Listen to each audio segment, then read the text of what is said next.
Fuck it.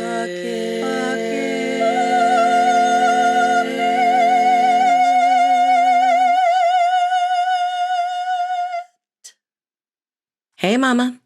If you are a mom and are tired of the wash, rinse, repeat burnout cycle of motherhood, this podcast is for you. If you feel lonely and isolated in your motherhood journey, this podcast is for you. If you feel like you have completely lost your identity since your babies were born, this podcast is for you. If you feel like every other mom has it together except for you, this podcast is for you. My name is Amanda, and I'm a life coach dedicated to teaching every mom the tools she needs to liberate herself off the back burner. I am living proof that a woman can be present and loving to her kids while also being a whole-ass person outside of being that kid's mom. The secret? Learning when to say fuck it. Hello, guys. My internet sucks a donkey dick right now, so I'm really crossing my fingers that this recording ends up okay. I need to do something about my shit-tastic internet because sometimes it's fine, and then other times it's just struggling. It's just on the struggle bus. But it's all right. I'm here. I have exactly an hour from right now, this minute that I'm speaking these words. I have an hour before I have to leave my house for virtually the rest of the day and evening. It's 11:45 a.m. I need to leave at 12:45 p.m. So that way I can pick up my oldest daughter, and then we're going to the elementary school to watch my second oldest daughter in the school play. She got the lead. Thank you very much.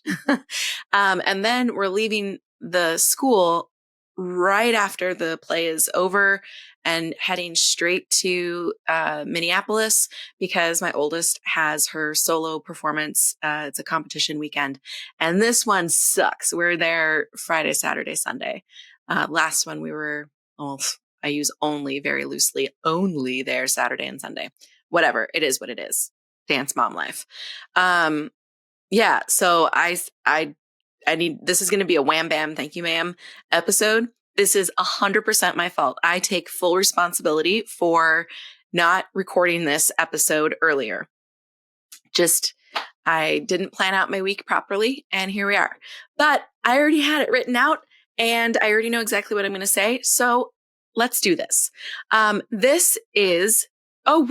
Before I dive into the meat of this episode, which I am very excited to talk to you guys about, I want to say thank you to those of you who have taken the time to write reviews on Apple Podcasts. It makes such a big difference. If you enjoy this podcast, if there are other podcasts that you enjoy and you listen on Apple Podcasts, please leave a review because the algorithm, it is the god of social media, and social media is the way that entrepreneurs like myself get our business. That's how we get word out that we exist. That's how we reach other people who need our services, who need our help. And the algorithm is, the keeper of all of this. And so leaving a review on Apple Podcasts is a game changer. That is what really helps shows like mine, any show. So thank you so much for taking the time to do that. When you do that, or when you leave on Spotify, you can't leave a review, but there's a Q&A section at the end of every episode. You can answer the Q&A. You can leave a rating. So a 5-star review. So you can't leave words, but 5-star rating on Spotify. Those things help so much. So thank you so much for those of you who've taken the time to do that. I really appreciate it. I'm glad that this show is helping you. And please continue to let me know stuff that you specifically would like me to cover. Every time that you leave a review or on Apple Podcasts or a 5-star rating on Spotify, send me a snapshot of the rating on Spotify, obviously, because I won't know who you are, and DM it to me on Instagram, Facebook, or LinkedIn, so that I can enter you into my monthly book and Starbucks gift card raffle. Excuse me. I've also been considering starting a book club, a Fuck It Mothering book club. If that is something that sounds intriguing to you, let me know. Either that would be a great thing to leave into the review section of Apple Podcasts, wink, wink, or you can DM me on social media, send me an email. My email address is fckitmothering@gmail.com. Because if that's something you guys are interested in, I think I'd actually like to put that together for us. Obviously, I love reading and I love encouraging other people to read as well. Books are just my best friends. And also wanted to invite you guys to join the Fuck It Mothering email newsletter. Now, personally, I hate emails. And so I've had a hard time promoting my email newsletter because I'm just like, as a mom, I fucking hate emails. I get so many emails. It's fucking ridiculous. From the school, from the dance studio, when we did karate, it was that. Like, all of the emails, right? And then all the electronic bills, all the work emails. There's just emails coming at me from every direction and it sucks. But email is still king as far as creating a community because it's not subject to an algorithm. So even if you're following me on social media, just because you're following me doesn't mean that the algorithm is going to push my content into your newsfeed when you log on. So you might be wondering like, hey, Amanda hasn't posted for a while. I haven't seen any like of my Fuck It Mothering encouragement or laughs for a while. Like, what's up? And you go to my profile and you're like, oh shit, there's like a bunch of posts that I missed because the algorithm was not putting my stuff in front of you. And so signing up to be on the Fuck It Mother email newsletter is a way for you to like reclaim your authority over the content that you ingest. So if you're tired of scrolling and only getting just mindless, numbing bullshit, and you want something that's actually going to feed your soul, actually going to feed your mind, join the Fuck It Mothering newsletter. So like I said, I had to convince myself when I first started my email newsletter because I was like, if I'm going to do this, it has to be worth their while. If I'm going into someone's email, like I really treat that with the utmost respect because I myself hate emails so much. I do not spam you. It is only like my best work that goes into my emails because I recognize what a privilege it is for you to have opted into that. That being said, my current list, I have a very steady, like 60-70% open rate for my emails since the very beginning. And that's really high for email newsletters. If you don't know anything about email marketing, that's really, really high. And I think it's just because I recognize, I recognize how precious it is that like how much trust you're putting in me by allowing me to be another person who emails you, mama. I really like, I fucking get it. It's really good stuff. It's really good stuff. It's my best work. And it's not subject to an algorithm. So you know for sure that you will be getting these thought work tips, these funny stories, these bits of encouragement every single week, no matter what, because the algorithm can't touch it.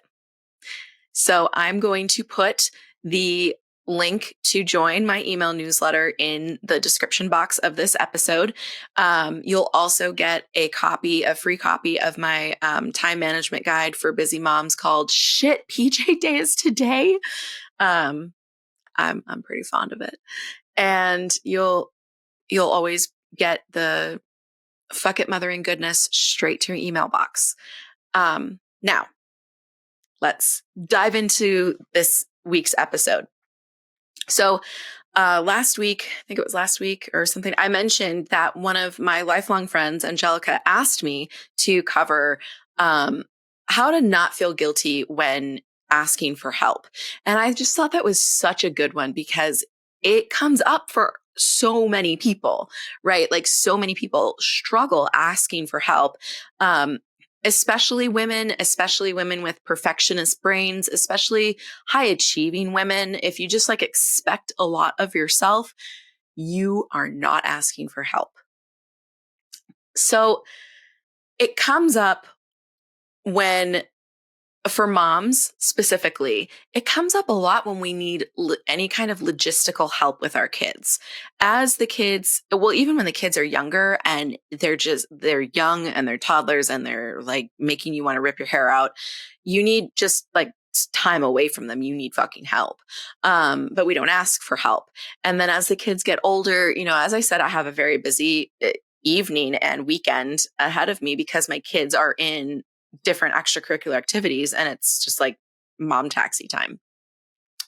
So whenever we need logistical help with our kids, we don't ask for help. Like we will bend ourselves over backwards. We will make all the extra trips. We'll do whatever we have to do before we ask someone for help. And when it comes up for me, a lot of times it has to do with some sort of thought like, well, it's my problem. It's not like another person's problem. This is my problem. I chose to let my kids do this. I chose to have kids, period. And it's now my responsibility to figure it out on my own. Otherwise, that's not me owning up to my life choices. It's just such poisonous thinking to think like that, guys, because yeah, I chose to be a mom and yeah, I choose to let my kids do activities, but so what? That doesn't mean that I don't get to ask for help. If I didn't have kids and, I had to have like a surgery or something and I needed to ask for help with whatever, then it's fine, right? Because, well, I didn't ask to have surgery, but like maybe just for the sake of argument, let's say the surgery happened because of a lifestyle choice, or it was a lifestyle choice, right? Maybe it's plastic surgery. You still get to ask for help because life is about community. And child rearing used to be a very communal act, like villages of people, the women would band together and they were doing their household chores together. They were raising the children together. It was a communal act. It is only our modern American society, our capitalist society, that, everything is about that bottom line, the dollar bill, that it's changed and it's suddenly like, well, that's a fucking you problem, bitch. You chose to have kids. What the fuck? If everybody decided to stop having kids, like our human race would just cease to exist. It's such poisonous thinking.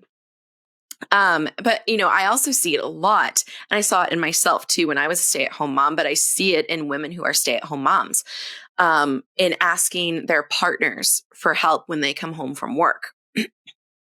And the thoughts are like, well, I know they're tired from working all day and like they aren't as patient with the kids because they're not like with them all day. And I feel bad when like they get stressed out and they end up yelling at the kids and the kids are stressed out because like I could just be here and manage everything. And then like everyone's calm.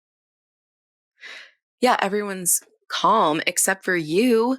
You're not calm and you're a part of the family. And yes, your partner was outside of the home working all day, but you were inside of the home working all day.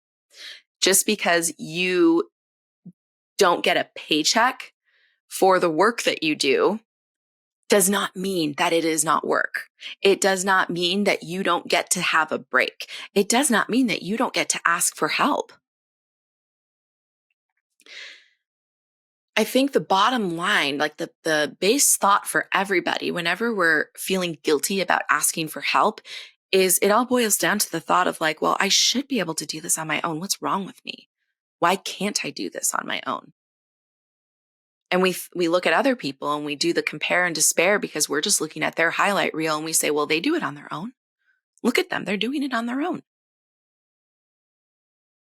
But they're not, because none of us were ever meant to do this alone. We don't get married so that we can do life alone. We don't have friends so that we can do life alone. We don't stay enmeshed in our given family, because I firmly believe that friends are your chosen family. We don't stay enmeshed in our given family to do life alone. All of the thoughts that are pushing this idea, this belief inside of you that you should be able to do life alone and never ask for help is all just shame thoughts. Guilt can be a very useful emotion because it points out where we have fallen out of alignment in our value system. So if I do something and afterwards I feel guilty, I can take a step back and reflect on that and be like, yeah, that didn't feel good. That's not the type of person that I am. That was out of alignment with this core value of who I am. But shame is never a useful emotion, because whereas guilt can tell you, I did something that I don't like, I did something bad. Shame says I am bad. Me as a person, I'm bad. There's something wrong with me, instead of there was something wrong with that action that I took. So whenever we realize that shame is the culprit behind what we're feeling, you really need to investigate that. Investigate deep and do the work to rewrite the shame story into a love story. Another thing that comes up a lot when we're thinking about having to ask for help is, well, I feel bad asking them. I feel bad. Again, that comes from the, I should be able to do this on my own, so I feel bad inconveniencing them. But it automatically assumes that your request is a burden to them. And so I want to challenge you to think of a time when someone you loved needed help and they asked you for help. How did you feel about it? You probably were like, yeah, bitch, I got you. Of course. Why can't you do that for yourself? Because whenever we're worried that someone else is going to have negative thoughts about us, regardless of what it's about, but like in this case, you might be catastrophizing in advance and being like, oh, they're probably going to think like I'm really lazy and just don't want to do the work to try to like figure out how to get this done. Or, they're going to think that I'm just, I'm just a lazy, like welfare mom who just pops out a bunch of kids and expects everyone to take care of them. Just horrible stuff that we say to ourselves.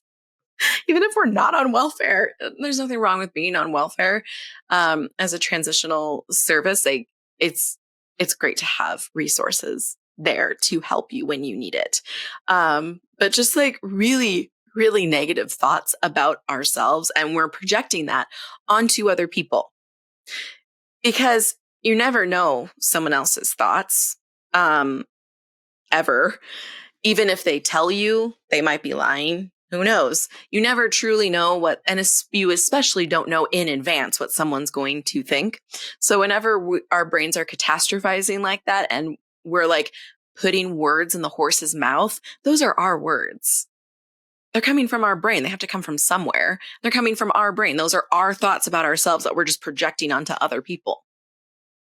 And I don't think enough of us really consider that and stop to think like, oh, why do I have these thoughts about myself? If you change those thoughts about yourself and you change your perception. If you change the perception you have of yourself and you change the relationship you have with yourself, and you start on a journey to not shame talk yourself anymore, not shit talk yourself anymore, I think you'll find that you won't be so afraid to ask for help anymore. And also, like, if you do tend to have like judgy thoughts towards other people when they need help, get super curious about that. Ask yourself why. Why are you judging them so harshly? Is it because you judge yourself that harshly? Probably.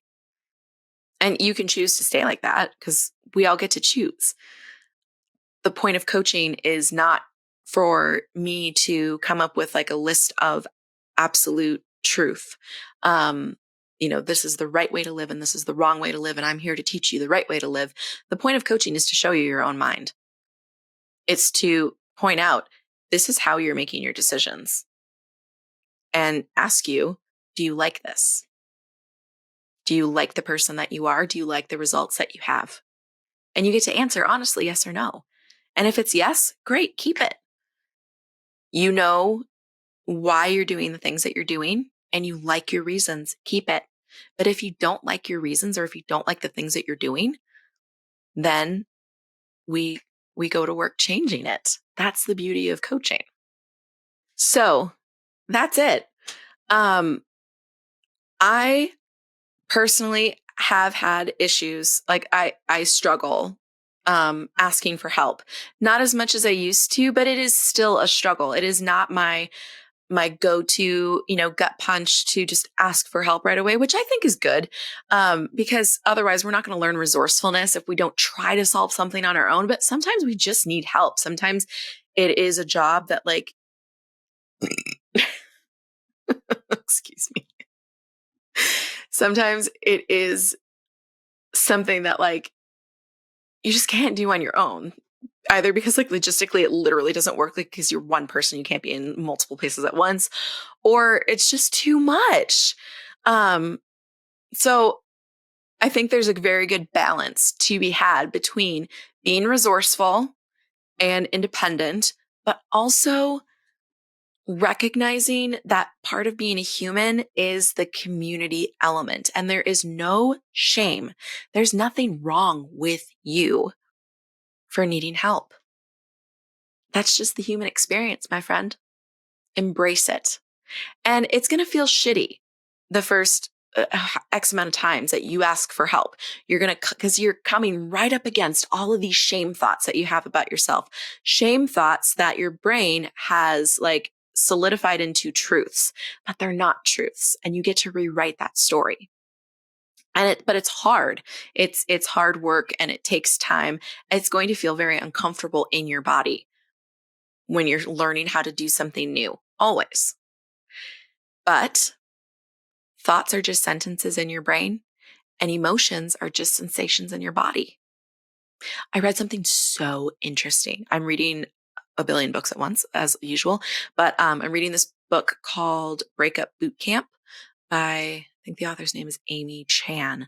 And she like did so much research and has like all of the footnotes, which is just like, it's so like, I love that so much, because then I go into the back, like the bibliography section, and I have more books to read because I'm that much of a nerd. But in there, she quotes someone else's research. I forgot that person's name, but physiologically speaking, it actually only takes 90 seconds for an emotion to pass through our bodies.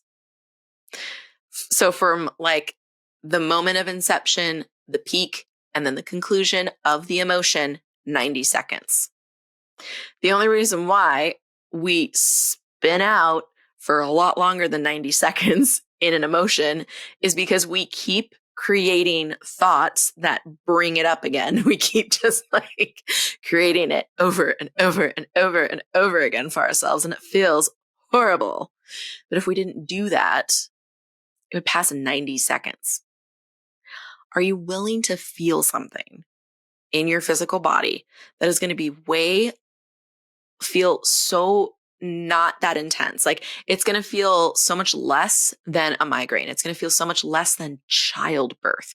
It's going to feel so much less than probably just pregnancy in and of itself. Like the last month of pregnancy is so fucking uncomfortable.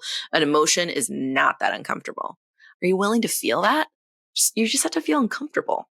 If you can wrap your mind and just decide, I'm willing to feel uncomfortable, you will literally be unstoppable, because everybody, all of us, we just go through our lives with these unmanaged minds, and we are scared to death of feeling uncomfortable. And we miss out on so much life, and we miss out on so many opportunities to speak up, to do the things that we love, to tell the person that we love them, all these things just to avoid the 90 seconds of discomfort. Let's stop doing that, huh? See you guys next week. Are you living your one wild life to the fullest? You're not? Why the fuck not? What are you waiting for? The time to live is now, mama. Do not wait until your youngest is in college. Let your dreams hire me for an hour so I can explain how I can help you achieve any goal in your life. You've put yourself off long enough. It's time to pour into you. The link to schedule your 60-minute complimentary consultation is in my show notes. Join the community of Fuck It Moms by following me on Instagram and Facebook at Fuck It Mothering. That's fuck without the U. So FCK It Mothering. Make sure you subscribe to my channel so you never miss your weekly encouragement. And please rate, review, comment, and share. All of these things help with the algorithms, so that way when other overwhelmed moms are looking for encouragement, they can find me. Every month, I give away one of my favorite books and a Starbucks card to a lucky winner. All you have to do to enter is write a review or tag me in social media when you share an episode. See you next Sunday, gorgeous.